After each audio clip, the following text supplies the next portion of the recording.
問題。プログラミングの信頼性の監査において指摘事項に該当するものはどれか。選択肢はこちら。正解は E のプログラマーはプログラムの全てのロジックパスの中からサンプリングで単体テスト項目を設定している。解説します。Q システム監査基準によると、プログラミングの信頼性監査の指摘事項には以下のような点が含まれます。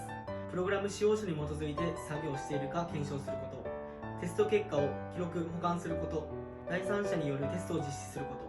サンプリングによるテスト項目の設定では信頼性を十分には確保できません。特にホワイトボックステストでは内部仕様の全ての条件を網羅するテストケースを可能な限り設定する必要があります。1問1分で合格に近づこう。